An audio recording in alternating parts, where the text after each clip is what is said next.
The Woman Who Disappeared by Philip Prowse.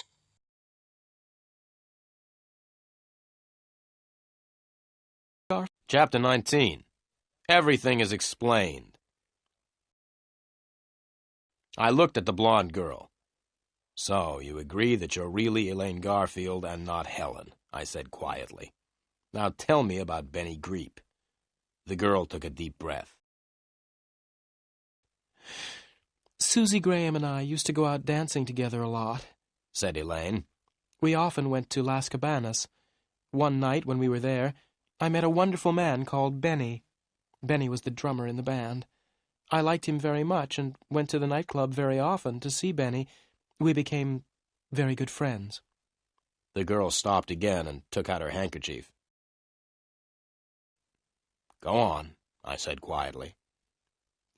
"I used to go to Las Cabanas to see Benny nearly every night. But it was difficult for us to talk to each other," the girl continued. "Why was it difficult for you and Benny to talk to each other?" I asked. "Because Benny was the drummer in the band, of course," Elaine Garfield replied. "We couldn't talk to each other very much, because he was playing with the band most of the evening." "I understand," I said, and ordered 2 more coffees. "So I spent a lot of time in Las Cabanas watching Benny play the drums," the girl said. "And I also watched everything else which happened in the nightclub." "What did you see?" I asked. "I didn't notice anything unusual at first," the girl replied, "but after a few nights I noticed that the same people always came to the club at the same time."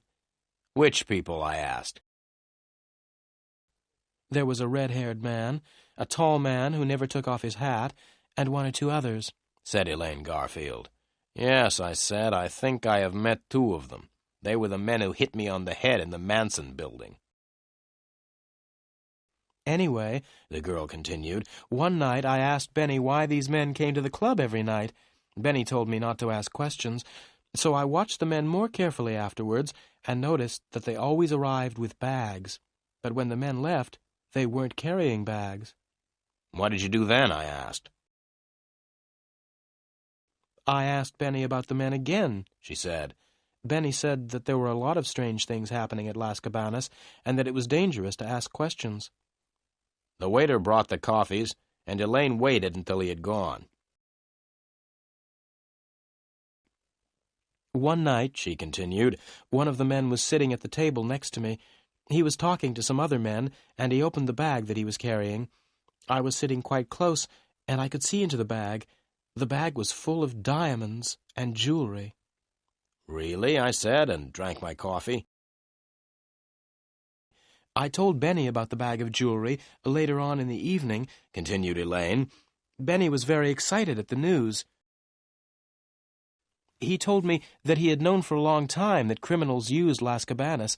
They used the club as a place to buy and sell stolen things. Benny and I talked all evening about the bag of jewelry. Benny said that the jewelry was stolen. The men who were selling it were criminals, and they had stolen the jewelry." "Well," Elaine continued, "Benny wanted to steal one of the bags. He said that the jewelry was stolen, so it didn't matter if we stole it from the criminals.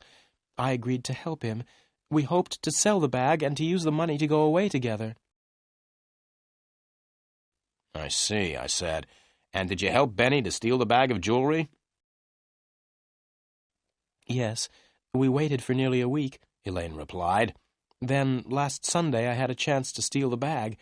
It was at the end of the evening, and nearly everyone had left the club. I had found out where they hid the bag, and I was able to take it and give it to Benny. Benny had big bags in which he carried his drums. It was easy for him to hide the bag of jewelry in the drum bag. We left the club together with the bag of jewelry. We decided to hide the jewelry in my apartment and then sell it later."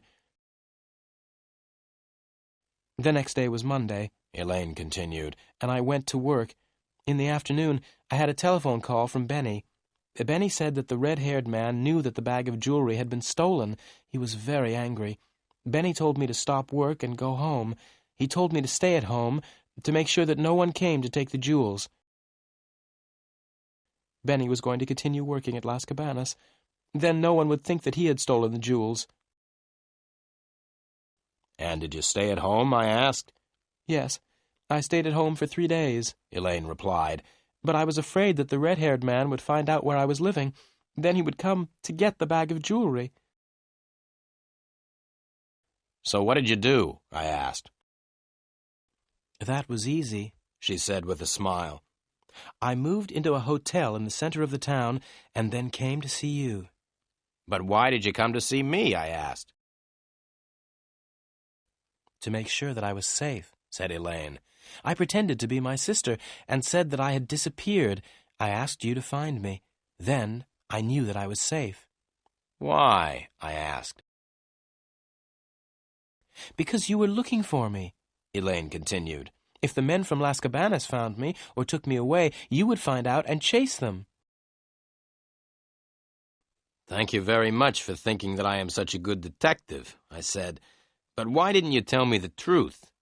That's easy, said Elaine. I didn't want to tell you.